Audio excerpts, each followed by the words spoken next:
Everyone, welcome to RPSC study hub.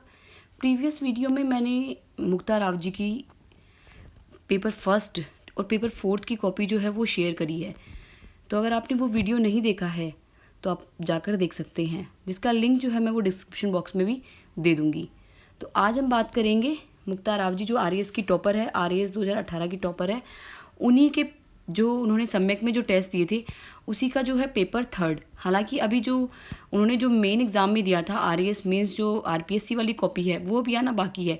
काफ़ी लोगों को कंफ्यूज हो रहा है कि ये कॉपी जो है वो रियल नहीं है। हाँ, एक्चुअल में बिल्कुल सही बात है, ये रियल नहीं है।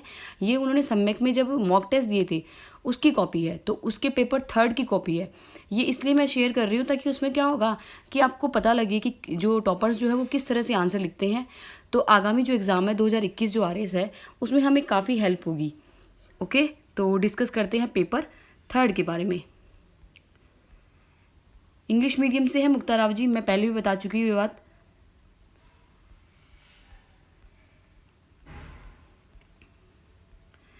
तो सबसे पहले बात करते हैं फर्स्ट क्वेश्चन के बारे में। 61वां संविधान संशोधन, 61 first constitution amendment, okay, related to decrease in age for adult suffrage by Rajiv Gandhi government. Age was reduced from 21 to 18 years. Article 326 was amended. 324 था, 326 नहीं था। ये बिल्कुल सही बात है। एक्चुअल में हुआ क्या था कि जो 61वां संविधान संशोधन जो विधेयक है वो मतदान की जो आयु है उसको 21 वर्ष से घटाकर 18 वर्ष जो है वो करने के लिए लाया गया था। It was introduced in the year of 1989। Okay, next हम बात करते हैं पृथक्करणीयता का सिद्धांत, doctrine of सेपरेबिलिटी। Article 13 of Constitution, in the case of difference between the fundamental rights and enacted law act, then judiciary gives preference to protection of fundamental rights। यानी अगर हम बात करें कि कभी भी अगर फंडामेंटल राइट्स के बारे में अगर कोई इशू होता है तो प्रेफरेंस जो है हमेशा फंडामेंटल राइट्स को दी जाएगी। तो यही जो है वो डॉक्ट्रिन ऑफ सेपरेबिलिटी है। आप इसको थोड़ा और एम लक्ष्मीकांत से डिटेल से पढ़ लीजिएगा। फिर है नियम 377, rule 377। Recently in news part of the IPC Indian Penal Code related to criminalisation of the homosexuality. Homosexuality तो सेक्शन है, दैट इज़ वो रूल 337। तो ये इनका गलत हो गया है। राष्ट्रपति द्वारा केंद्रीय सूचना आयोग के सदस्यों को किन किन आधारों पर हटाया जा सकता है? On what grounds the chairman and members of the central information commission can be removed by the president. तो ये भी देख लेते हैं। Procedure is same as the removal of जजेस फॉर चीफ ईसी। ठीक है, उसके बाद में ग्राउंड्स बोलते हैं proven misconduct, unavailability to perform duties, other commissions can be removed on written recommendation of CIC. अब और भी काफ़ी चीज़ लिख सकते हैं, और ये साइड में जो है चेक करने वाले ने मेंशन भी किया है। तो ये आंसर थोड़ा मुझे भी कम अच्छा लगा। नेक्स्ट हम देखते हैं राजस्थान में पंचायती राज की प्रमुख संस्थाएं बताइए। अब पंचायती राज की प्रमुख संस्थाएं जो है वो उनसे पूछी गई। तो दीज आर बॉडीज़, यहाँ पर पूछा जा रहा है describe the main institutions of the Panchayati Raj in Rajasthan. और ये जो है वो क्या है, these are bodies do refer model answer इनको बोला गया। इंस्टीट्यूशन में हो गया जैसे एक तो हो गया IGPRS हो गया, ठीक है, ग्राम सेवक जो ट्रेनिंग कमेटी होती है वो हो गया, ये सब आ गई। और ये जो है आप कंफ्यूज जो है इसको दूर कर लीजिएगा, ये जो है इंस्टीट्यूशन नहीं है, ये सब क्या है, ग्राम पंचायती राज बॉडीज़ है जो इन्होंने लिखी है। नेक्स्ट हम बात करें मतदान व्यवहार से क्या तात्पर्य है? मतदान व्यवहार को प्रभावित करने वाले तत्व बताइए। What is the meaning of voting behaviour? Describe the elements affecting the voting behaviour. Voting behavior means the trend and influencing factors which a person considers while casting a vote. Some of the elements which affect the voting are like party ideology, कि party की जो विचारधारा है वो क्या है।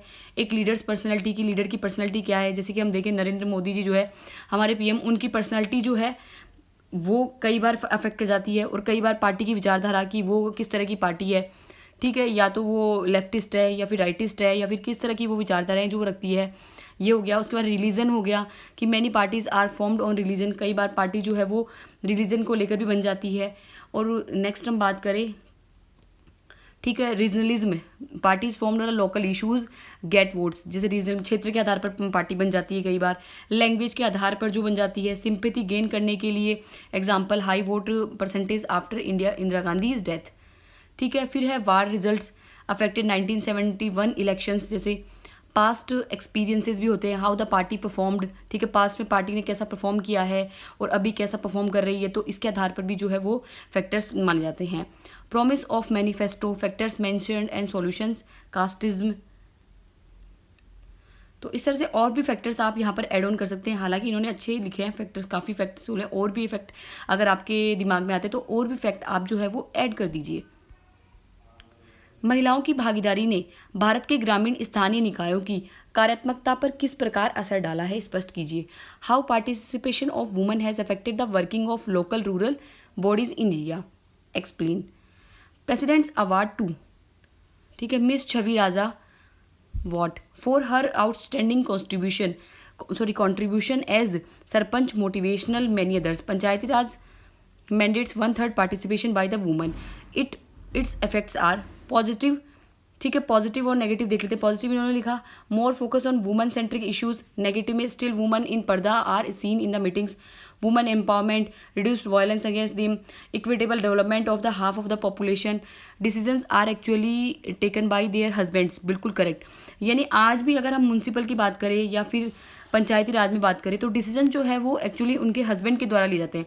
Even जितनी भी मीटिंग्स होती है उसमें भी क्या है, हस्बैंड ही पार्टिसिपेट करते हैं।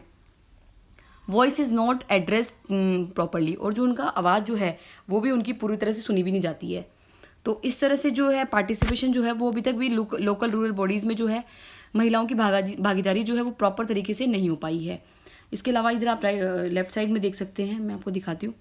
Need to mention here 73 amendment, constitution amendment, ठीक है, part A and article 243D, इसमें भी अमेंडमेंट करने की नीड है।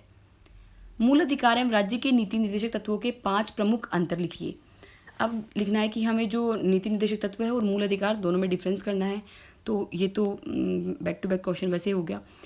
तो फंडामेंटल राइट्स हो गए, enforceable by the court of law, not enforceable by the court of law, negative restrictive in nature. हाँ, एक बात मैं आपको बता दूं कि कभी भी जो है आप तो इस तरह से शॉर्ट में आंसर ना लिखे, जैसे इन्होंने enforce by the court law और इन्होंने शॉर्ट में लिखा है, तो हालांकि चेक करने वाले ने भी सही करा है कि बाय कोर्ट ऑफ लॉ, पूरा सेंटेंस लिखे प्रॉपरली, ऐसे नहीं कि ये इन्फोर्सिबल नॉट इन्फोर्सिबल, थोड़ा सा ये ध्यान रखिएगा। फिर है negative restriction in nature, guiding positive in nature, some have universal, not mandated to supply all them, and contraction is not possible, can be controlled, and has impact of emergency, no impact on applicability। Okay, अब इसमें और देख लेते हैं इन्होंने क्या है, try to right full, ठीक है, ये वाला जो मैं आपको बता रही हूँ यही। उसके बाद में है use grades play and role, rights given to this, responsibility given to this, ठीक है, ये राइट्स देते हैं, ये रिस्पॉन्सिबिलिटी देते हैं, तो ये भी इंपॉर्टेंट है। इसके अलावा और भी बेटर किया जा सकता है। ये कंटेन्स द पीपुल ऑफ समझ नहीं आ रहा है क्या इन्होंने करा है, समझ नहीं आ रहा प्रॉपरली। उसके बाद में इसमें है contains the ideals of the, ideals है ये, okay, ideals of the political democracy, contains the ideals of social economic development. बिल्कुल, ये बात तो बहुत जरूरी है, मतलब नीति निर्देशक तत्वों के लिए तो सोशल इकोनॉमिक डेवलपमेंट की बात, और यहाँ पर पॉलिटिकल डेमोक्रेसी जो है वो उसका आइडियल्स रखती है। तो इस आंसर को और बेटर कर सकते थे मुक्ता राव जी। भारतीय सर्वोच्च न्यायालय के क्षेत्राधिकार, jurisdiction of Supreme Court of India,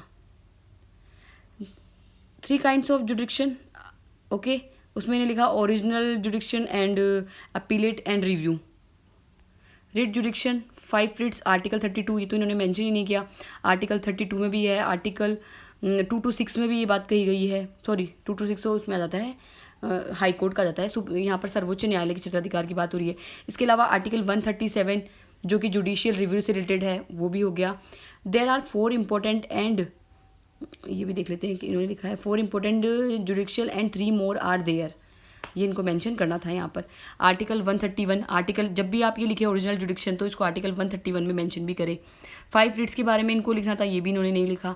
election of president UP state versus matters, ये ठीक है, ये वाला तो ठीक है।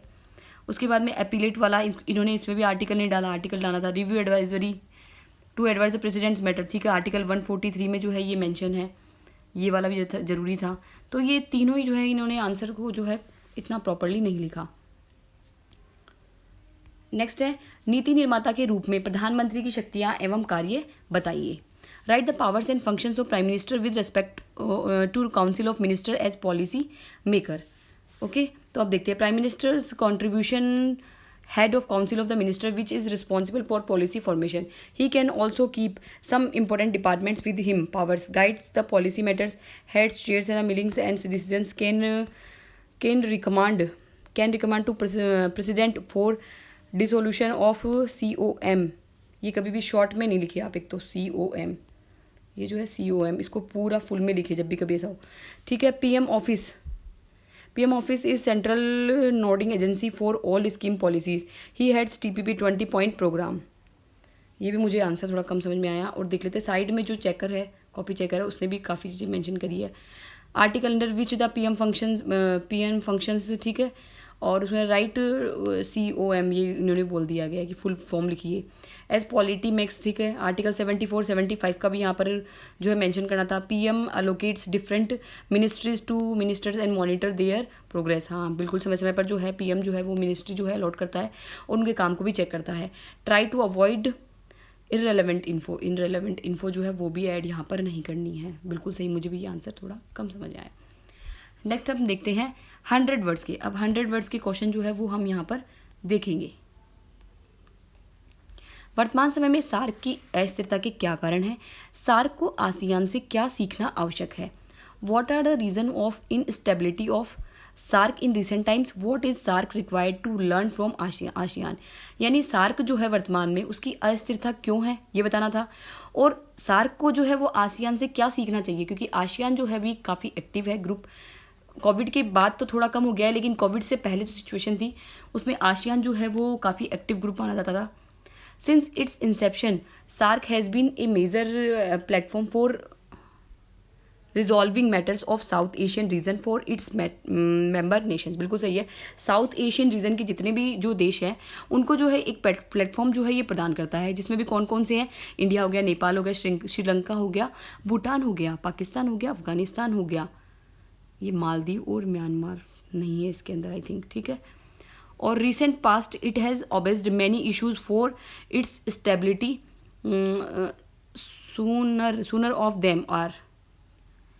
अगर आपको कई बार अगर आप भूल जाते हैं कि कौन कौन से जो है कंट्री आसियान में शामिल है, तो आप प्लीज़ गलत कंट्री जो है वो मेंशन कभी भी ना करें, ये बात ध्यान रखिएगा।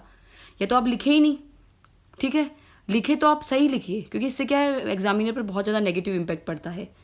अब देख लो साइड में देख लीजिए, म्यांमार इज़ नॉट मेंबर, इसे ऑब्जर्वर होता है, ठीक है। मालदीव दोनों जो है ऑब्जर्वर हो गए, ठीक है। उसके बाद recent era must be lack of connectivity, lack of basic infrastructure ASEANs, ठीक है। रिसेंट डिस्क्रिप्शन जो है वो भी देना था कि आसियान में अब रिसेंट में क्या हो रहा है। अब इन्होंने बोल दिया हाई क्रॉस बॉर्डर टेरिटरी जो है Pak in India and Afghanistan the SAARC summit in Pakistan cancel not wall, ठीक है। दोनों का बैलेंस्ड आंसर इनको जो है वो लिखना था, ठीक है। तो इतना अच्छा आंसर जो है ये नहीं लिखे। Focus on neighbour first, regional strength can help against any power national, avoid personal differences and focus holistic development. अब इसमें क्या है आसियान का थोड़ा इंपॉर्टेंस बताते हुए जो है हमें सार्क के बारे में बताना कि सार्क जो है अपनी प्रासंगिकता जो है वो क्यों खो रहा है, सार्क जो है अपनी इंपॉर्टेंस जो है वो क्यों खो रहा है। एक तो सार्क का जो है जो लीडर है वो ही प्रॉपर तरीके का नहीं है, ठीक है। सार्क को प्रॉपर प्लेटफॉर्म भी जो नहीं मिला हुआ है। देखते हैं चीन की शार्प पावर पॉलिसी क्या है, भारत कैसे शार्प पावर पॉलिसी की चुनौतियों से निपट सकता है, स्पष्ट कीजिए। यानी जो शार्प पावर पॉलिसी है चाइना की वो क्या है, what is the sharp power of China policy of China, how can India tackle the challenges bye sharp power policy, explain. अब इनका आंसर देख लेते हैं, इन्होंने क्या लिखा है। With largest forex reserve which is many folds to India and technological advancement China aims is not to the increase. इन्होंने स्टार्टिंग अच्छी नहीं करी है इसकी तो, but make many nations dependent for development and infrastructure, BRI CPEC silk route east wind called sharp policy. हाँ but ये इतना लीड नहीं थी, इनको यहाँ ऊपर वाली 3 लाइन की यहाँ से भी स्टार्ट कर सकते थे, ठीक है। तो ये शार्प जो इनकी शार्प जो पॉलिसी है उसमें silk route east wind train to Europe हो गया, ठीक है। Large investment in middle east and central Asian जो कंट्रीज़ है उसमें हो गया, जैसे Turkmenistan, Kazakhstan, Mongolia is being done, challenges of India. अब इसमें भी चैलेंजेस देख लेते हैं क्या क्या है। CPC passes through the POK which is an indifferent part of the nation. India objective to the global platforms, India is not a part of the BRI, ठीक है। ओबोर हो गया, India induce to the SCO in the 2016, TAPI हो गया, उसके बाद कलदान project हो गया, चाहबहार पोर्ट हो गया, अफगानिस्तान डेवलपमेंट प्रोजेक्ट्स हो गए। अब इसमें हम और बात करते हैं इन्होंने जो है वो क्या क्या लिख सकते थे। और SPP of China is based on the negative values, ठीक है, वार्निंग। और ये आप देख सकते हैं, थोड़ा लैंग्वेज जो है मुझे कम समझ आ रही है। They're explaining them took too long to come to the point to the sharp power policy SPP. They know that to keep China occupied, the rise of the India in South Asia is important, as India is the only country in South Asia which can balance China, and that why powerful countries like USA, Britain, Australia and have started to take India seriously. और साथ ही अगर हम यहाँ पर quad का mention भी कर सकते हैं, ओके, क्योंकि भारत जो है वो शार्प पावर पॉलिसी जो है भारत ने जो है चाइना को काउंटर करने के लिए अभी क्वाड जो है जिसमें जापान, USA, ऑस्ट्रेलिया और इंडिया, ठीक है, ये चारों जो है वो क्वाड के सदस्य हैं। तो क्वाड जो है वो भी इसको काउंटर कर सकता है। तो इस आंसर को भी और बेटर किया जा सकता है। एक्चुअली इसमें करंट का थोड़ा कम है। नेक्स्ट हम बात करें भारत के संविधान की आधारित संरचना का सिद्धांत, the basic structure doctrine of constitution of India. The tussle between the judiciary and legislative is evident in Golaknath case, Kesavananda Bharati case and subsequently 42 constitution amendment of. अब यहाँ पर इन्होंने CAA को फिर शॉर्ट लिख दिया, ओके, CAA ये पूरा लिखना था यहाँ पर, ये जो है 1976 which gave parliament enormous power to amend any part of the constitution. In a historic judgment in Keshwanand Bharati case 1973, SC ruled out that any part of the constitution can be amended by parliament but it should protect the basic structure of constitution. यानी संविधान का जो मूल ढांचा है उसको क्षति नहीं पहुंचनी चाहिए, उसको जो है संविधान को संशोधित कर दिया जा सकता है। शर्त ये है कि मूल ढांचे में जो है उसमें उसको क्षति नहीं पहुंचनी चाहिए। Which is elaborated time to time by judiciary. Some elements are rule by law, independence of judiciary, secular nature of state, parliamentary form of government, ठीक है, bicameral nature of the house, parliamentary form of government, federal structure of nation, democratic nature of country, judicial review power and principle of equality. तो ये सब तो इनको mention करना ही था। इसके अलावा अब देख लेते हैं कि जो चेकर है, कॉपी चेकर ने उसने क्या कहा है। अवॉइड राइटिंग शॉर्ट फॉर्म्स, यही मैं बता रही हूँ, शॉर्ट फॉर्म्स जो है वो कभी भी नहीं लिखनी चाहिए, जो मैंने राउंड में भी लिखा हुआ है।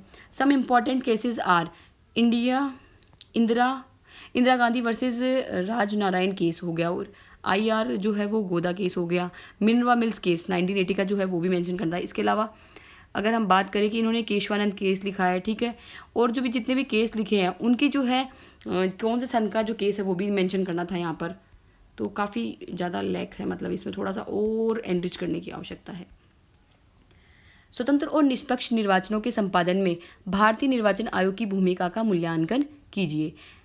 Assesses the role of Election Commission of India in conducting independent and fair elections, ठीक है। तो Election Commission of India article 324, 329A is one of the most respected bodies of such kind in world and considered as the bulwark of the democracy. Ever since अब इतना ज़्यादा mention करने की यहाँ पर ज़रूरत नहीं थी थोड़ा सा। Ever since its conception in the 24 Jan 1995, it has revolutionized and adopted many changes for elections of president, vice president, Lok Sabha, Rajya Sabha and state legislative. Independence of EC, अब यहाँ पर फिर उन्होंने शॉर्ट फॉर्म यूज़ कर ली। कभी भी short form जो है वो यूज़ नहीं करनी है। EC is essential for free and fair elections. Recognition and derecognition of the local and national parties is done by the EC, बिल्कुल ठीक है। Model code of the conduct parties this manifesto भी decide EC करता है। इसके अलावा जो model code of conduct आचार संहिता जो है वो भी लगाता है। डिसाइड द डिस्प्यूट्स, ठीक है, कंप्लेंट्स आ गई during the elections, discuss can be, और जो 48 घंटे के लिए जो वो लगाता है, और ड्राई डे जो है वो भी इसके द्वारा ही किया जाता है। Can recommended re holding of elections of the found with his conduct. इसके अलावा हो गया डिसाइड डेट्स करता है, prepaid check and election roll हो गया, और वीवीपैट हो गया, न्यू इनोवेटिव इसने करा है, नोटा करा है, ईवीएम करा है, वीवीपैट। अब इन्होंने फिर यहाँ पर शॉर्ट फॉर्म यूज़ कर दी। आप यहाँ पर मेंशन करिए कि नोटा जो है वो क्या है, ईवीएम जो है वो क्या है, वीवीपैट क्या है, ठीक है। इन सब की फुल फॉर्म जो है वो मेंशन करनी है, कभी भी शॉर्ट फॉर्म जो है वो यूज़ नहीं करनी है। आंसर इनका ठीक है फिर भी, लेकिन इसमें और भी अच्छा किया जा सकता है। New sentence should be started with a capital letter, right. इन्होंने कैपिटल लेटर से स्टार्ट करेंगे कोई सेंटेंस अगर स्टार्ट हो रहा है तो।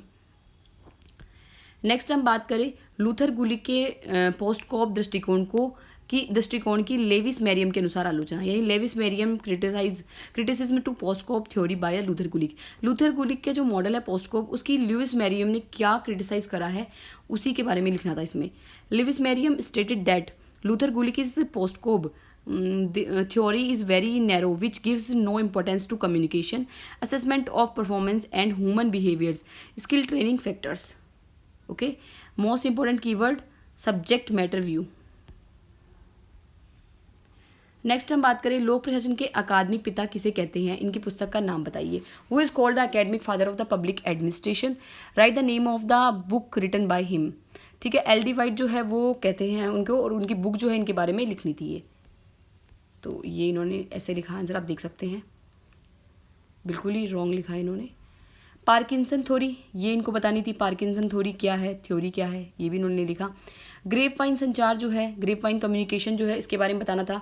Informal commission is called the grape vine communication, this is very contagious and spreads in all directions with great spread hierarchy in is not followed. तो ये ग्रेप वाइन संचार हो गया। मिनोब्रुक द्वितीय की 4D संकल्पना में 4D का अर्थ बताना था इनको। तो डी लाइसेंसिंग हो गया, डी रेगुलेशन हो गया, डी सेंट्रलाइजेशन हो गया, और डी ब्यूरोक्रेटाइजेशन हो गया। ठीक है, विनियमीकरण हो गया, और विकेंद्रीकरण हो गया, और विनौकरशाहीकरण, ऐसा कुछ इसका आंसर होगा 4D में। मिनबुक सम्मेलन में हुआ था ये, तो सही है इनका।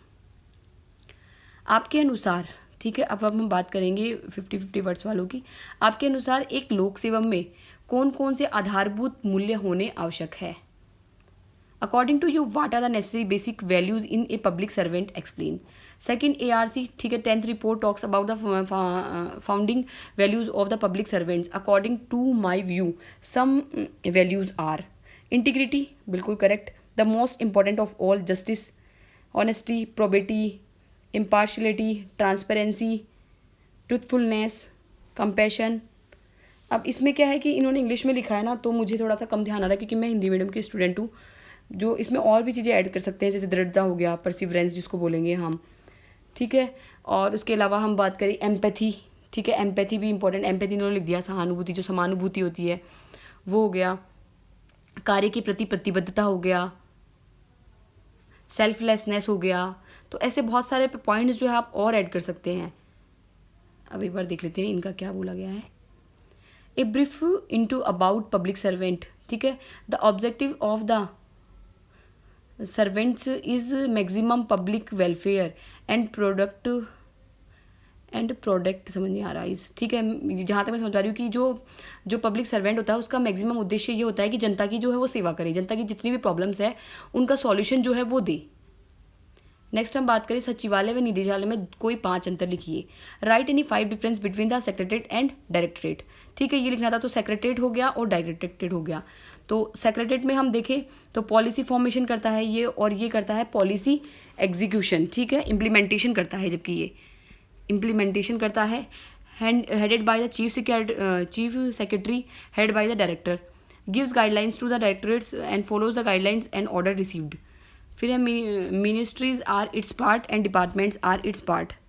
डिपार्टमेंटल ट्रांसफर्स आर पॉसिबल, और इसमें पॉसिबल नहीं होता। Close interaction with the COM, फिर इन्होंने वो लिख दिया law no interaction with and ministers. इसको और भी अच्छा कर सकते हैं। एक्चुअली मुझे इंग्लिश और हिंदी में थोड़ा कंफ्यूज हो रहा है, हिंदी में मुझे थोड़ा वर्डिंग और ज़्यादा अच्छे से आ रही थी। 5वें राज्य वित्त आयोग की मुख्य सिफारिशें बताएंगे। Write the major recommendation of 5th state finance commission.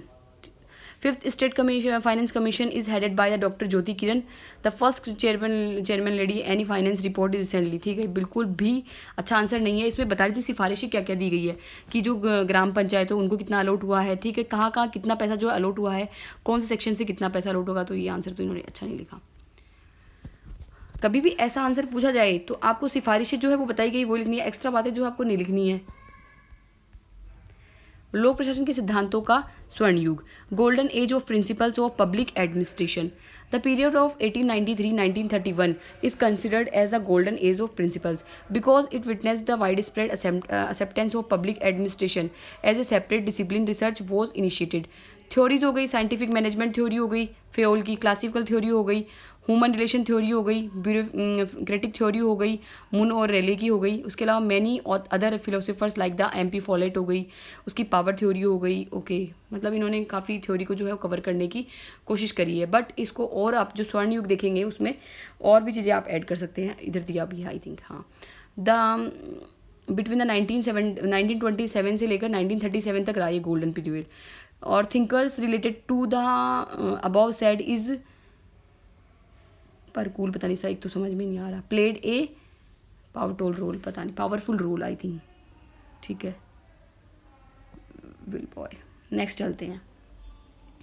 शास्त्रीय उपागम एवं व्यवस्था उपागम में अंतर स्पष्ट कीजिए। Write the difference between classical approach and system approach.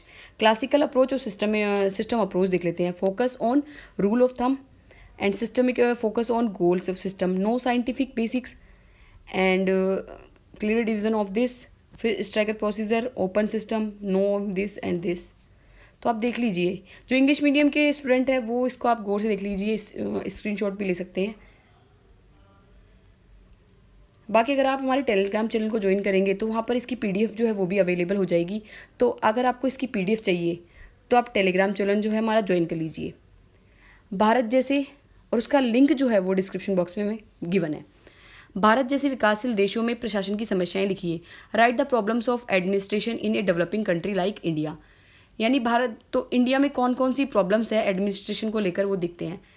तो एक तो क्या है, रिजिड रूल्स एंड प्रोसीजर्स हो गया, हाई लेवल्स ऑफ करप्शन हो गया, स्ट्रिक्ट जो ब्यूरोक्रेटिक स्ट्रक्चर जो है वो काफ़ी स्ट्रिक्ट है, पावरफुल जो ब्यूरोक्रेटिक जो पोस्ट है वो है, slow system of judicial proceedings है, रेड टेपिज्म है, नेपोटिज्म है, लो अकाउंटेबिलिटी है, स्लो एक्शंस है, remedy more freedom to act in public welfare, better rules for increasing accountability, inclusion of objectivity in evolution, reduce job security.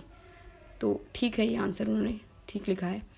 Stricter control mechanism है, remove article 320 which gives job security, establishment of tribunal where public officials and representative can be समझ नहीं आ रहा क्या लिखा है इन्होंने। Provision of right to recall, true implementation of NOTA provisions. अब इन्होंने फिर नोटा की शॉर्ट फॉर्म ले दी है, तो फुल फॉर्म कभी भी यूज़ नहीं करे। बट 100 वर्ड्स के अकॉर्डिंग तो इन्होंने कम ही लिखा है आंसर, थोड़ा और बेटर कर सकते थे। तहसील प्रशासन के अध्यक्ष के रूप में तहसीलदार के कार्य बताने थे। With 389 tehsils it makes the smallest unit of administrative division headed by the tehsildar which is a great direct tehsildar के कार्य। आपको इतनी 3-4 लाइनें वेस्ट करने की जरूरत ही नहीं है। तहसीलदार के डायरेक्ट कार्य बताइए आप, जैसे monitors execution of all program schemes, takes part in meetings of Panchayati Raj and takes care of the revenue administration, बिल्कुल सही है। Prepares budgets and development of agenda and puts over this and ensures peace and tranquility in tehsil, supervises inspects school government and officer panchayat raj. नहीं, और भी better कर सकते हैं इसको भी, आप थोड़ा देख लीजिएगा। और नवलोक प्रबंधन की अवधारणा क्या है, इसकी प्रमुख विशेषताएं बताइए। What is the concept of new public administration, NPA। Write its main features, ये बताने थे। तो new public administration is the brain child of the Minnowbrook conference, ठीक है, 1968, that gave focus on the 3 E's, जैसे efficiency, economy and effectiveness. Correct, बिल्कुल। NPA revived public administration and rejected the dichotomy principles. NPA are relevance, social equality, customer client focus and value orientation. Because ये NPA जो है वो 4 चीज़ों पर focus करता था कि NPA added relevance to the public policy, और सोशल इक्वलिटी पे बिलीव करता था, कस्टमर क्लाइंट का जो फोकस होता था उस पर फोकस करता था, value orientation, it reflected value mentioned administration but talk about the high maintain. इसके अलावा चेंज में भी करता था, the administration should be focus change. लेकिन इसमें और भी बहुत सारी चीज़ें थी, अभी मेरे को याद नहीं आ रहा। एक्चुअली जब मैंने मेंस एग्जाम दिया था ना, तो मैंने NPA को काफ़ी अच्छे से याद किया था, अभी मुझे याद नहीं आ रहा है। और भी चीज़ें इसमें काफ़ी अच्छे लिखी जा सकती है। Policies administration at the dichotomy हो गया, do refer to model answer, you have to proper, आप पता नहीं क्या लिखा है इन्होंने, देख लीजिएगा आप लोग। अब नेक्स्ट हम बात करें सेक्शन, तो जो यूनिट हमारी थर्ड है उसके बारे में बात करते हैं। सेक्शन ए जो है, जो हमारा गेम्स वाला, स्पोर्ट्स वाला जो पार्ट है, खेल और योगा वाला। द्रोणाचार्य अवार्ड 2018 के 4 विजेताओं के नाम जो है इसमें लिखने थे।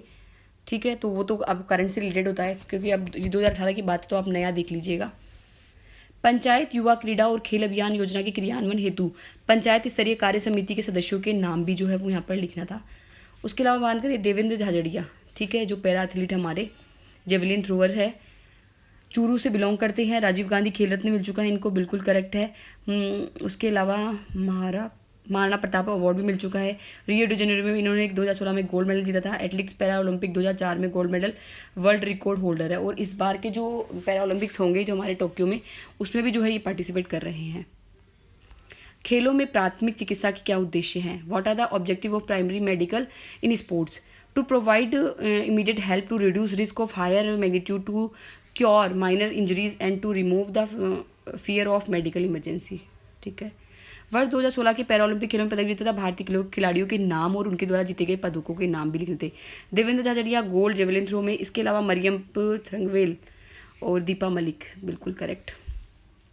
मेडल नहीं पता मुझे क्या है, लेकिन दीपा मलिक ने जो है 2016 के पैरा ओलंपिक में जो है मेडल जीता था।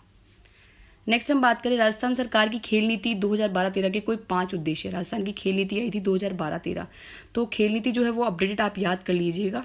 आप देख सकते हैं, मैं स्क्रीन को थोड़ा पोज कर लेती हूँ तो आप देख सकते हैं, इस तरह से उन्होंने आंसर जो है वो लिखा था। नेक्स्ट हम बात करें युवाओं के लिए लाभदायक 5 आसनों के नाम और उससे होने वाले लाभ बताइए। तो ये क्वेश्चन इंपॉर्टेंट है, क्योंकि आगामी एग्जाम के लिए भी इंपॉर्टेंट है। तो उसमें आप कोई भी 5 आसन लिख सकते हैं। इन्होंने लिखा है भुजंगासन, पद्मासन, ठीक है, पाद हस्तासन हो गया।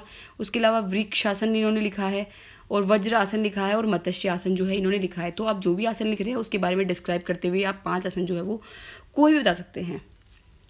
व्यक्तित्व मूल्यांकन की कोई 4 प्रक्षेपण विधियों के। अब हम बात करते हैं व्यवहार, जो हमारा यूनिट 3 है उसमें सेक्शन 2 की बात कर रहे हैं, सेक्शन बी की बात कर रहे हैं।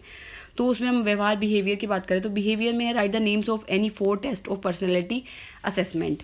तो इसमें एक तो हो गया इंक जो ब्लॉट टेस्ट होता है वो हो गया, 60 PF टेस्ट बिल्कुल सही है, कंप्लीट द सेंटेंस टेस्ट होता है, ड्रॉ ए पर्सन टेस्ट, तो बिल्कुल चारों सही है इनके। कोई भी 4 लिख सकते हैं, ऐसा नहीं है कि ये 4 ही लिखे आप। मूल प्रवृत्ति सिद्धांत, natural instinct principles, it is a theory of motivation which tells that best method to motivate a person is to utilise his natural justice to yield best results. तो ये है इस तरह से। तनाव को प्रभावित करने वाले कारक, factors affecting stress, social factors, personal factors हो गए।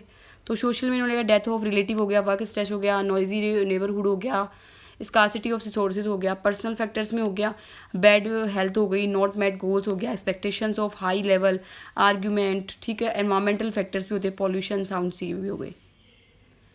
विस्मृति का अनुबद्धता का सिद्धांत, in principle of interference of forgetting, तो ये भी लिखना था।